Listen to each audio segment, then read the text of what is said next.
Ce soir, nous allons parler le thème de mon exhortation. C'est les 5 raisons pour lesquelles la constance au culte est devenue un fardeau.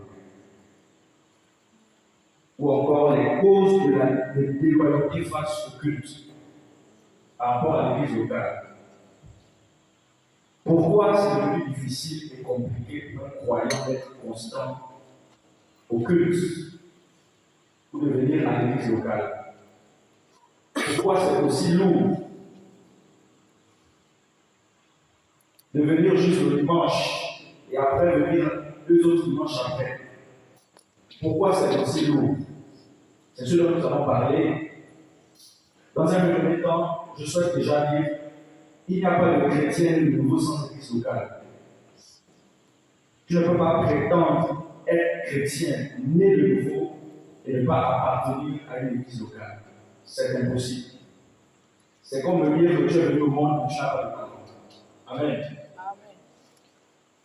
Appartenir à une église locale en tant que né nouveau n'est pas une option. C'est une vitalité.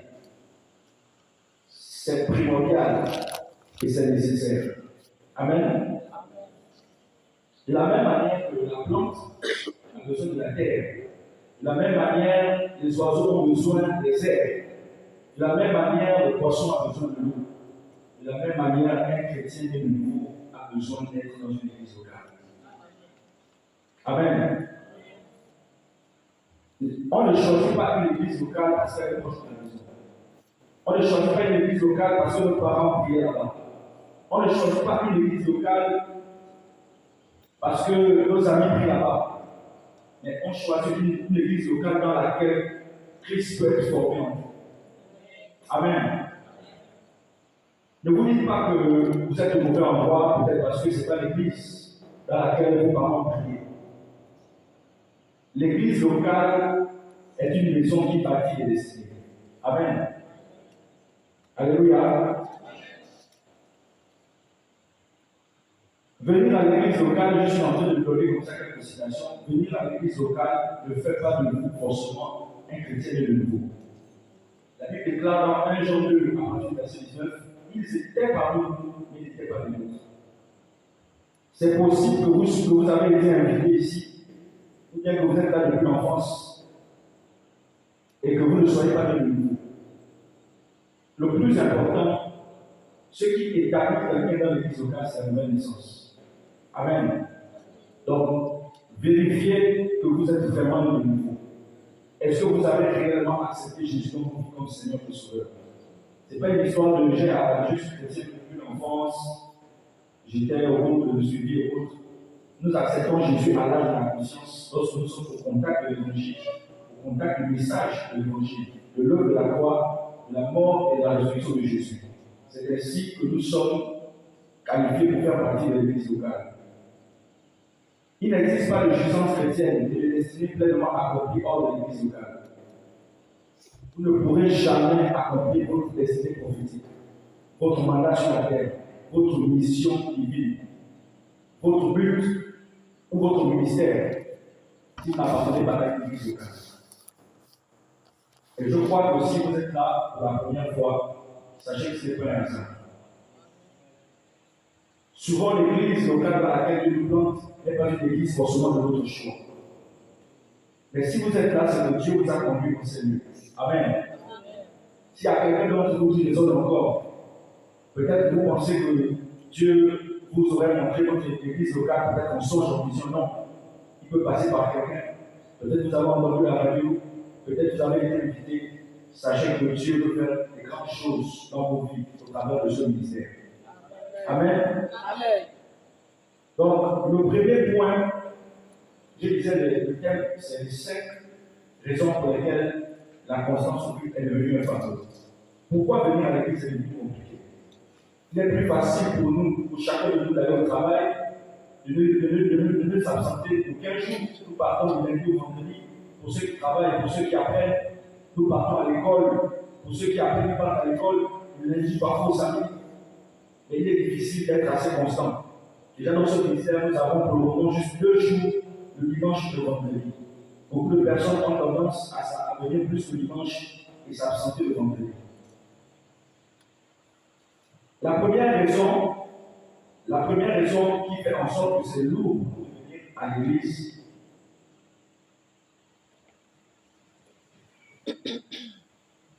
c'est le manque de vision. Il y a ton voisin le manque de vision. J'aurais besoin d'un lecteur, s'il vous plaît, quelqu'un peut déjà s'arrêter. La Bible déclare dans le Proverbe 29, verset 8, on va paraphraser certains versets pour le bâtiment de cœur.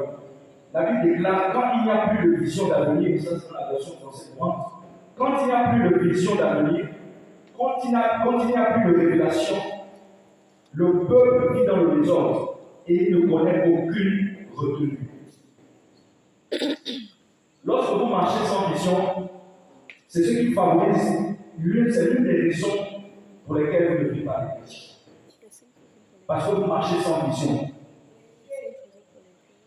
Quelle est la vision de Dieu pour ta vie? Quel est le but pour lequel tu t'as suscité en cette période, en cette saison? Ne pas connaître le but de ta vie explique le pourquoi tu fais comme tu fais venir à l'église. La Bible déclare que tu vis dans le désordre. Tu vis comme tu veux, tu vis sans retenue. Et c'est pourquoi nous pouvons nous permettre de venir à l'église comme on veut. Parce qu'on n'a pas la compréhension de la vision de Dieu pour notre vie. L'une des choses les plus importantes de la vie après la nouvelle naissance, c'est la découverte de sa destinée sur la terre. À quoi Dieu a destiné sur cette terre? Chacun de nous est né avec un but bien précis, un plan bien arrêté par Dieu.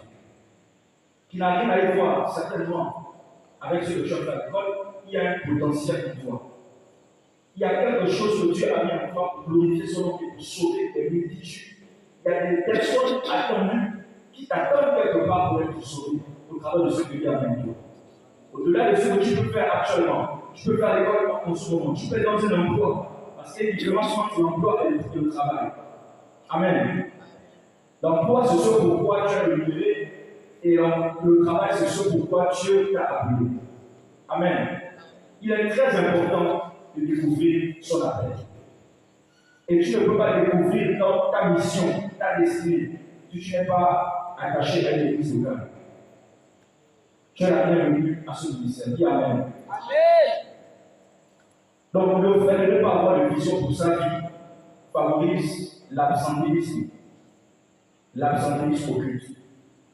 Vous ne savez pas le jeu que vous êtes en train de jouer lorsque vous vous absentez des cultes.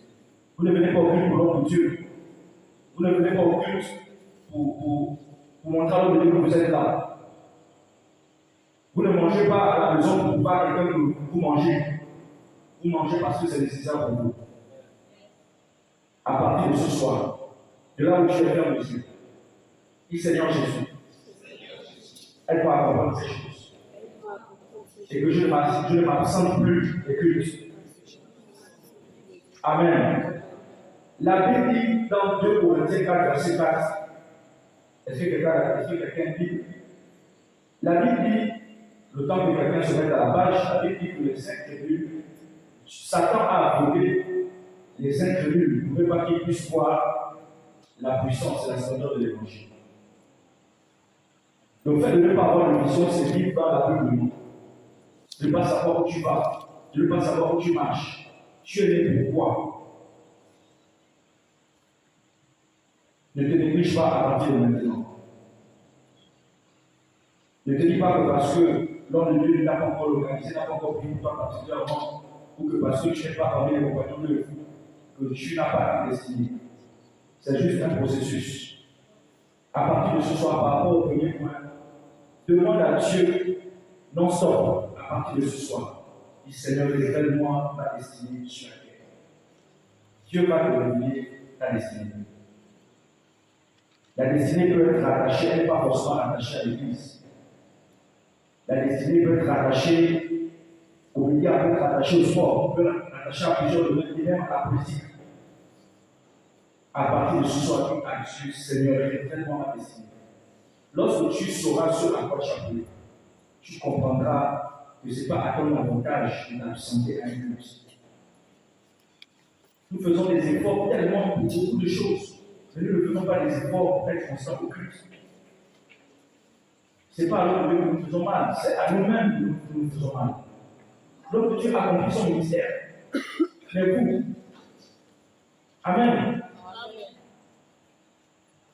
Bon, je vais parler de Matthieu 4, je vais passer au deuxième point. Pourquoi c'est si lourd, c'est si difficile d'être constant au culte? Le premier point, c'est le manque de vision. Et je disais dans le verset qu'il n'y a que lorsqu'il n'y a plus de vision d'avenir, le peuple vit dans le désordre et il ne connaît aucune retenue. Tu vis sans retenue. Tu fais ce que tu veux comme tu veux. Tu rendras les comptes à Dieu. Amen. Le deuxième point, c'est le fait de nourrir plus la chair que l'esprit. Amen. Galates 5, verset 17. On va essayer de lire rapidement pour gagner un temps. Galates 5, verset 17.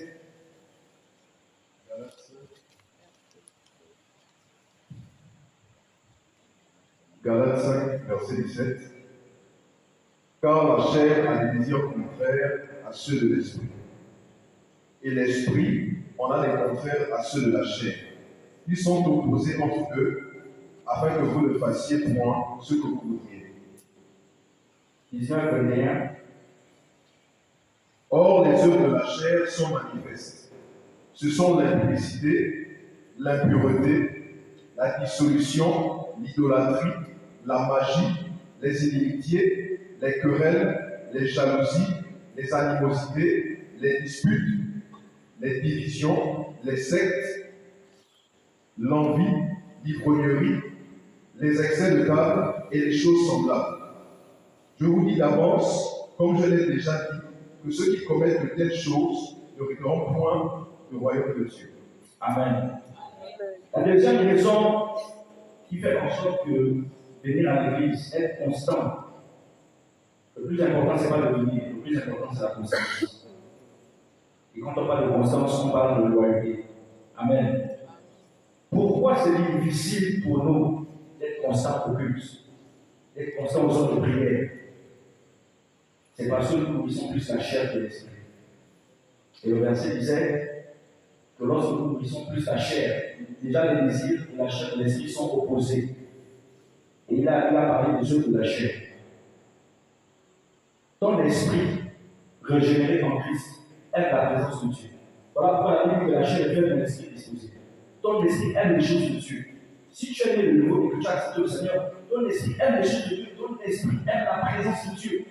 Mais la chair s'oppose. Et ce qui donne la force à la chair, c'est le péché. La pratique du péché. La vie du péché. Il n'est pas ici question d'être parfait. Il n'est pas ici question de ne jamais tomber.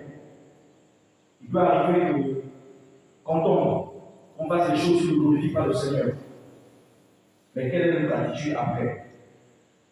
Il y a des personnes qui ont atteint le niveau où ils pêchent. Il n'y a rien, il n'y a aucun remords. Il n'y a aucun témoignage intérieur. Il n'y a aucune tristesse. Et cette vie de péché abondante, je ne catégorise pas les péchés. Je ne parle pas des péchés du corps ou les péchés de l'âme, des pensées, des émotions autres. Mais quelle que soit la manière avec laquelle on peut pécher, si on n'apprend pas après pécher, de venir dans la présence de Dieu. Souvent, avant, je croyais qu'après pécher, il fallait que le soir, Dieu pouvait être à genoux pour le crier pardon à Dieu. Et j'ai compris que Dieu est en nous. Amen. Même étant dans le taxi, il m'a révélé, Seigneur, je suis désolé. Mais avant, je devais d'abord rentrer, il n'y a pas de bruit de mettre à jour. Mais je peux le faire à tout moment. Dieu vit en nous par le Saint-Esprit. Et avec le Saint-Esprit en nous, il y a toujours ce témoignage lorsque nous avons fait les choses qui ne glorifient pas Dieu. Sur place, tu peux ne pas te rendre compte, mais après, ça va remonter dans ton esprit. Peut-être même si tu as péché envers quelqu'un, la personne ne se rendra pas compte, mais toi, le témoignage intérieur, il y a quelque chose qui va bouger en toi. Et tu vas dire, Seigneur, je suis désolé d'avoir agi comme ça. Amen. La vie de péché emmène la culpabilité à ceux qui sont devenus spirituels dans la foi. Lorsque Genèse, à partir du verset 38, la Bible déclare que lorsque Judas s'est éloigné de ses frères, c'est là qu'il a commis le péché avec sa belle-fille Tamar. Et le péché est venu lorsqu'il s'est éloigné de ses frères. Et nous avons l'exemple d'Adam. Lorsque Adam a péché, la Bible dit qu'il s'est caché. Parce que la conscience, le diable, à travers notre conscience, a tendance à nous faire croire que comme on a beaucoup vécu le péché, on est sale. Voilà pourquoi papa aime dire que l'homme est assez plus long que fuir la vie. Amen. Non, lorsque vous avez péché, lorsque vous avez mal agi, lorsque pendant un moment la chair a pris le dessus, et vous avez enchaîné les péchés, le meilleur endroit pour vous, c'est l'église. Amen. L'église n'est pas une condamnation. L'église n'est pas là pour condamner, au contraire. Donc, le fait de vivre dans le péché de façon consciente, de façon volontaire, de façon permanente, est l'une des raisons pour lesquelles nous fuyons la parole, nous fuyons l'église. Et ce n'est pas ce que Dieu demande. Amen. Depuis le siècle à partir d'aujourd'hui, beaucoup ne sont plus revenus à l'église parce qu'ils ont été retrouvés peut-être dans des positions compliquées par les frères, comme le responsable t'a vu. Là, tu peux venir à l'église. Mais non. Amen. La distraction spirituelle, le négatisme, les loisirs, les désirs personnels, les passions, dans l'excès, ça rend l'esprit lourd. Trop de télévision. On va toujours un point, je manque de vision. Quand vous connaissez la vision de votre vie, vous vivez en fonction de la vision de votre vie. Quand vous savez que vous êtes appelé à être un grand footballeur, il y a des choses que vous ne mangerez plus. Il y a des endroits où vous ne vivez plus. Et il y a des choses que vous allez faire que vous ne vivez pas. Voilà pourquoi on se traite. On nous permet de vivre comme ça, parce qu'on n'a pas une vision. Et une personne sans vision, c'est un échec total. Amen. Amen. La distraction spirituelle, la télévision, les balades, les sorties, le sport, toutes ces choses peuvent devenir des péchés, ou encore peuvent empêcher les personnes d'être constantes à l'église. Passer des heures et des heures en train de regarder la télévision, ça rend l'esprit lourd. Et parfois, on a pu regarder à l'église. On peut faire des heures devant la télévision, on ne peut pas faire des heures dans la présence de Dieu. L'affection aux choses terrestres. La Bible dit dans Colossiens 3, verset 2, affectionnez-vous des choses en haut. Nous nous affectionnons de quoi? De quoi tu t'affectionnes? La Bible dit affectionnez des choses en haut. Si vous vous affectionnez des choses en haut, venir au culte ne sera pas un problème. Amen.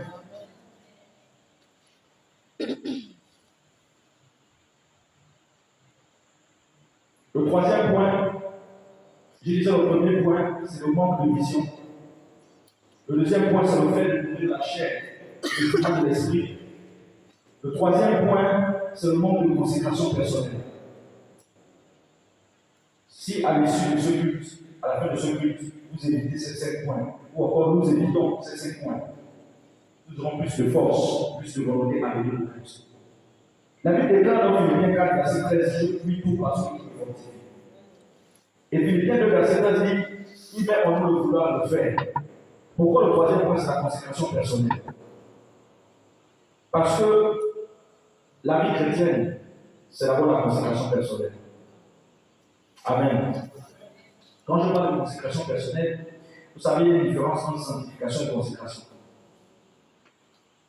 Le plus important, c'est pas arrêter le péché. Ça, c'est bien. Mais le mieux, c'est d'arrêter les péchés pour faire autre chose.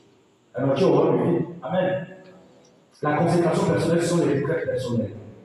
Ce sont les jeûnes et les prières personnelles. Ce sont les méditations et les lectures personnelles. C'est la communion constante personnelle avec le Seigneur.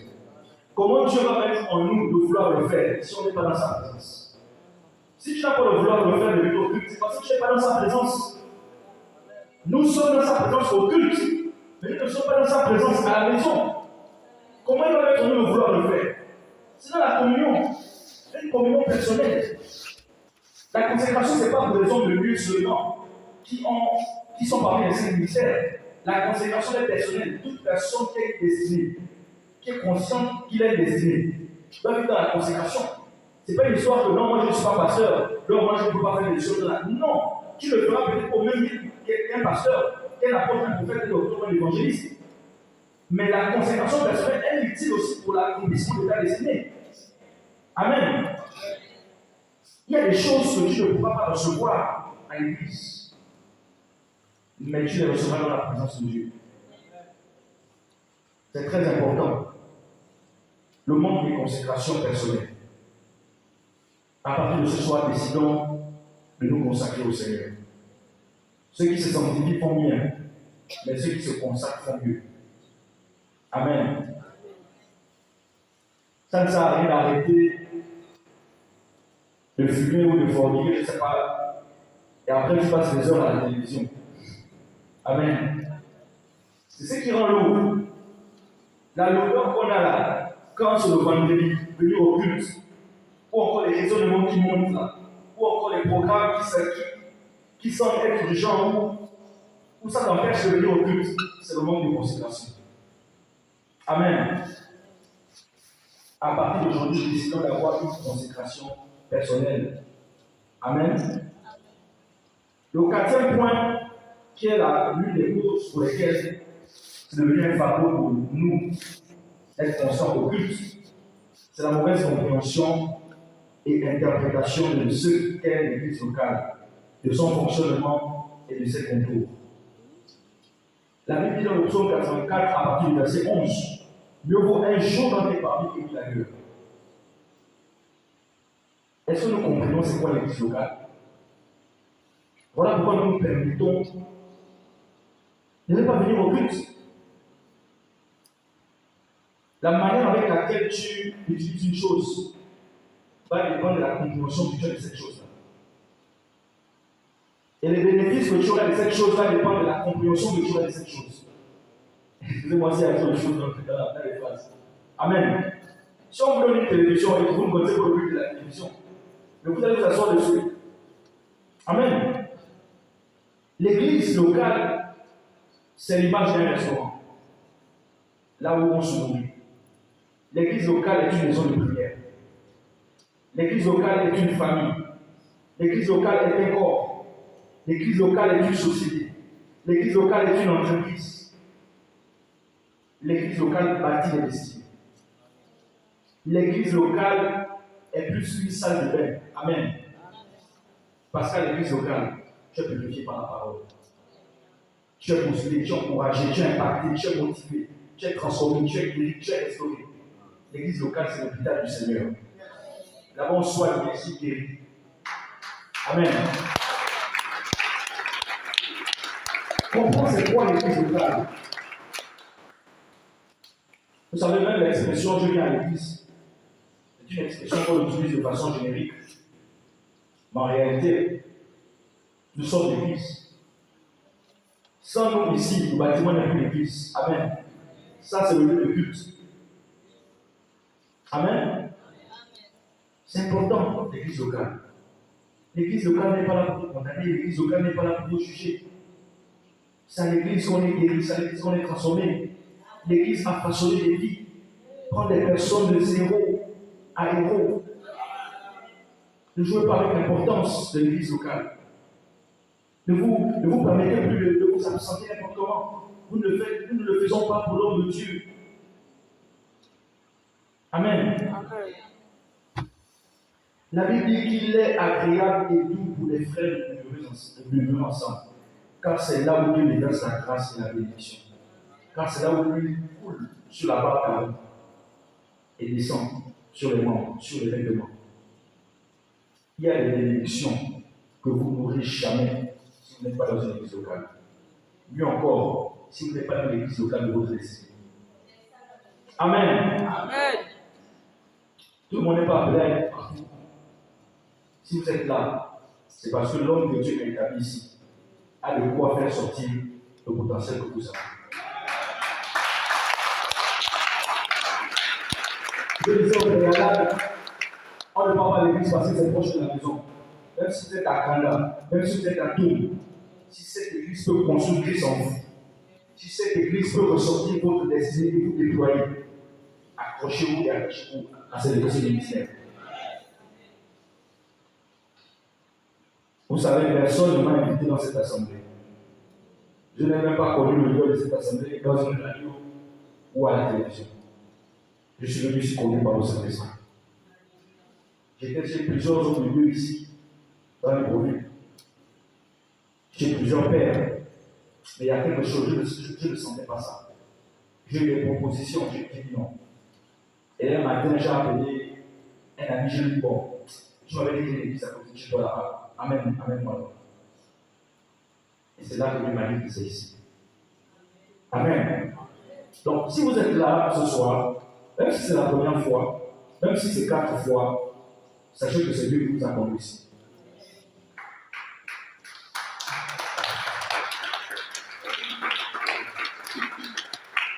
D'autres disent souvent, je prie Dieu qui me conduise dans l'église où je dois être. Mais si tu as été invité ici, c'est que c'est Dieu qui t'a invité ici. Amen. Donc arrête de prier. Dis à ton voisin, arrête de prier pour ça. Arrête de prier pour ça, c'est ici. Arrête, dis à ton voisin, arrête.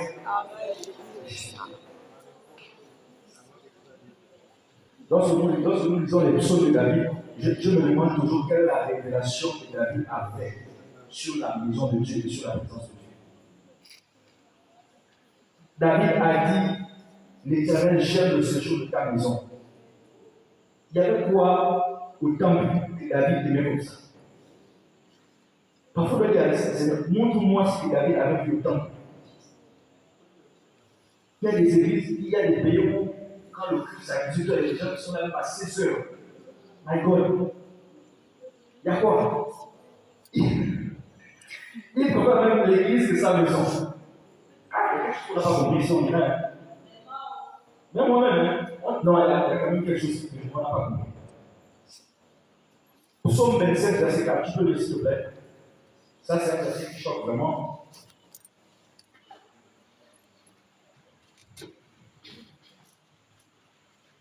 Je lis la parole de Dieu dans Psaume 27, verset 4.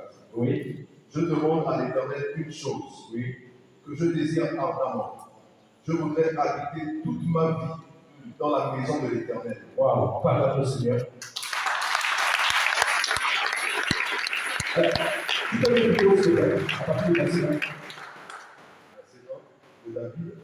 L'Éternel est ma lumière et mon salut. De qui aurais-je crainte? L'Éternel est le soutien de ma vie. De qui aurais-je peur? Quand les méchants s'avancent contre moi pour dévorer ma chair, ce sont mes persécuteurs et mes ennemis qui chancellent et tombent. Amen. Vous pouvez t'arrêter là. Est-ce qu'on réalise ce que David disait là? C'est-à-dire que quand David était entouré par des ennemis, avec des lances, avec des fusils, je ne sais plus quoi d'autre, quand il était entouré, la seule prière qu'il faisait à Dieu, nous si c'était à la place David, c'est le balai, détruire les Amen. Mais David va dire, je désire être dans la maison de l'Éternel. Ton attitude face à l'Église va déterminer le déploiement de ta destinée. Ne jalouse personne. Si tu es en retard, on est venus ensemble. Mais ce n'est pas pareil. C'est ton attitude face à l'Église locale. Encore le cas de je peux dire que le tout, c'est déjà un combat que tu gagnes d'être ici de façon constante. Mais il y a encore un autre combat ici d'être concentré. Amen. Amen. Hébreux 10, 25 dit n'abandonnons pas nos assemblées. Il y a ton voisin, n'abandonne pas ton assemblée. C'est quand même très drôle de voir les personnes, vous savez, ne pas être à l'église de ta destinée ne va pas t'empêcher d'être sauvé. ne va pas t'empêcher d'avoir certaines choses. Mais tu ne pourras pas accomplir ta destinée convenablement sans être à l'église de ta destinée. Amen. Tu ne pourras pas. Tu auras certaines choses. Mais ta mission là, tu ne pourras pas l'accomplir convenablement. N'abandonnons pas nos assemblées. On ne vient pas à l'église pour le pasteur. On ne vient pas à l'église pour, je ne sais pas, pour le mariage, tout ça là. On vient d'abord pour travailler, pour faire asseoir les bénéfices de notre éternité sur la terre, dans le ciel. Je vois des personnes partir à l'église parce qu'ils ont été frustrés, parce que ça fait 4 ans, on les a pas placés quelque part. Mais ce n'est pas l'embauche, ce n'est pas l'emploi, on va te placer, l'impôt, je ne sais pas. On vient ici pour écouter la parole de Dieu, pour être conçu, pour être bâti. Il peut arriver qu'on se dise des frustrations. Mais mettez ça dans le compte du processus de votre transformation. Amen. Amen.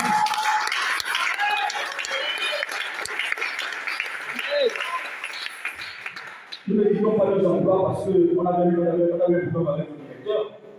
Nous ne quittons pas nos écoles parce qu'il y a des braquages là-bas. Nous ne cessons pas de prendre des taxis parce qu'il y a des accidents. Mais pourquoi c'est à l'église que nous voulons partir parce qu'il y a eu des problèmes de frustration. Le problème de la frustration là, c'est un processus de transformation. Amen. Amen. Le point 5, c'est l'amour du monde. Le dernier point. Ayons à l'esprit, peut-être que ce n'est pas dans un ordre chronologique, mais ayons à l'esprit le manque de vision pour le premier point. Il est important que chacun de nous, à partir de ce soir, si quelqu'un te demande ce soir, c'est quoi ta destinée sur la terre? Seras-tu répondre? Est-ce que tu vas dire que je suis né pour être aux affaires sociales? Est-ce que je suis né pour. Je suis enseignant à l'école publique de Nayon. Amen. Si quelqu'un te pose la question, il faudrait que tu aies une réponse sûre que voici ce à quoi je suis appelé. Amen. Voilà pourquoi à partir de ce soir, ne laisse le sujet de prière là, s'il est capable de donner la destinée sur la terre. Il ne va pas te donner des grands renforcements. Il va te dire voici, je t'ai suscité dans cette génération pour telle chose. C'est très important de connaître ce à quoi on a appelé. Je disais que le deuxième point, c'était le fait de nourrir la chair au détriment de l'esprit, la vie de péché, la distraction. Je ne dis pas que c'est mauvais de regarder la télévision. Mais quand on connaît ce à quoi on a appelé, on marche en fonction de ce à quoi on a appelé. Amen. Voilà pourquoi les gens qui savent qu'ils sont destinés à être des mannequins, à un moment donné, ils peuvent manger au fou. Amen. N'est-ce pas? Ah oui? J'aime le foufou, mais si Dieu ne veut pas dire que je suis mannequin, je suis obligé d'arrêter de manger au fou. C'est un sacrifice. Amen. La distraction. Quand le gars ne vous arrive pas à vous faire tomber, là, il va vous réaliser la distraction. La distraction. Que Dieu nous aide. Amen. Le troisième point, je disais, c'est le manque de consécration personnelle. C'est important, les consécrations personnelles, je vous assure. Faire toute une journée. Je me suis exercé à ne pas m'ennuyer lorsque je suis seul. Quelqu'un se retrouve? Avant, il y avait comme s'il y avait des membres qui étaient dans la quelque chose. Mais faire 2 jours, 3 jours confirmés, en train de prier, de méditer. Vous ne savez pas les bienfaits que ça fait. Amen. Le 4e point, c'est la mauvaise compréhension et interprétation de l'église locale. Comprenez maintenant c'est quoi l'église locale. Comprenons maintenant c'est quoi l'église locale. C'est le lieu de repos. C'est le lieu de la destinée, c'est le lieu de la bénédiction. Amen. Le 5e point, je disais pour terminer, c'est l'amour du monde. 1 Jean 2, verset 15 à 17. Le frère va aller rapidement.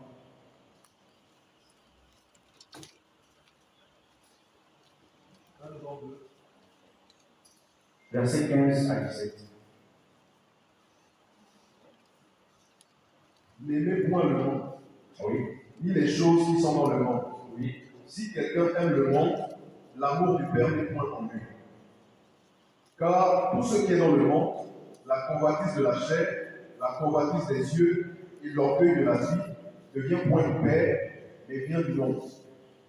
Et le monde passe, et sa convoitise aussi. Mais celui qui fait la volonté de Dieu demeure éternellement. Amen. La Bible dit dans Matthieu 7, 26, que sert-il à un homme de gagner le monde si personne n'a? Si on te donne une check, une pick-up, on te donne 20, même 1000 femmes, on te donne tout ce que tu veux. Ça te sert à quoi si tu fais ton âme? À quoi ça nous sert? La Bible dit n'aimez pas le monde, les choses qui sont dans le monde. Ne pas aimer le monde, on n'a pas dit de ne pas aimer les lunettes, les chaussures, les Nike, les chaussures Adidas, ce n'est pas ça. Le monde dans la Bible est un polysémite qui vient du grec cosmos. À chaque fois que vous voyez le monde dans la Bible, ça ne signifie pas la même chose. Quand la Bible dit Dieu a tant aimé le monde, il parle de la race humaine. Amen. Et quand on dit ici de ne pas aimer le monde, il ne s'agit pas de ne pas aimer la voiture. Tu peux aimer une voiture. Tu peux aimer un t-shirt, je ne sais pas. Tu peux aimer sortir à certains endroits. Amen. Mais la Bible parle ici du système hostile à Christ. Amen. Le monde est un système et une mentalité qui est généré par le péché et les voies de Satan. Amen. C'est ça le monde, le système de pensée. N'aimez pas les choses qui sont dans le monde. N'aimez pas la façon de faire du monde. La Bible dit ne vous conformez pas au siècle présent. On n'a pas dit que tu vas prendre le travail, la chaise là, c'est tout ça, c'est dans le monde. On n'a pas dit que c'est la chaise que tu ne dois pas aimer, non. Mais la haine, la colère, tout ça, la façon de faire, doit être conforme à Christ. C'est pourquoi dans la parabole que le pasteur qui m'a précédé à lire, la parole du Seigneur, la Bible déclare que la troisième terre, on avait sémé sur la troisième terre, mais il y avait des épines. Et dans l'interprétation, la Bible déclare que cette personne qui a reçu la sémence s'était laissé emporter à cause des soucis de la vie et de la séduction des richesses. L'amour du monde va nous empêcher d'être constants à l'église. Aimer les choses du monde. Par exemple, il y a culte, il y a le Barça qui joue avec le Real.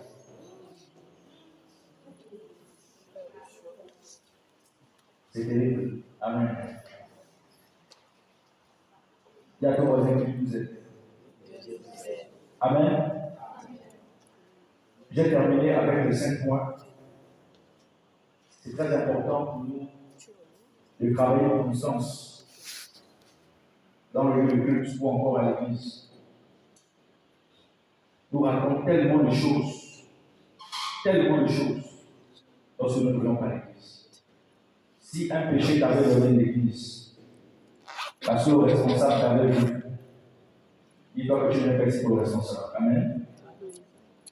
La seule personne qui peut te juger, c'est Jésus. Il a dit que la miséricorde triomphe du jugement.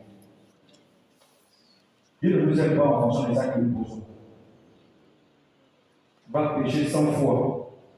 Apocalypse dit que celui qui se souille davantage. Et que celui qui se sanctifie le fasse davantage. Je ne suis pas en train de nous encourager à pécher. Amen. Parce que si tu es de nouveau et que tu pêches constamment, expressément, volontairement, consciemment, sans remords, c'est que certainement tu n'es pas de nouveau. Amen. Être de nouveau ne veut pas dire que tu ne pourras plus tomber. Mais le fait de faire ça constamment, c'est-à-dire que ça ne te dit rien. C'est comme si tu étais dans le monde. C'est que là, tu n'es pas de nouveau. Mais lorsqu'il va arriver que tu sois fait par certaines choses, et que tu vas faiblir, tu vas tomber, il y a comme une voix intérieure qui est là. Relève-toi, je suis avec toi, sois fort. Voilà pourquoi c'est important de venir constamment à l'église. On est renouvelé chaque fois, on est transformé, on reçoit un punch. C'est comme la muscu. On ne devient pas costaud en faisant juste 2 fois. Amen.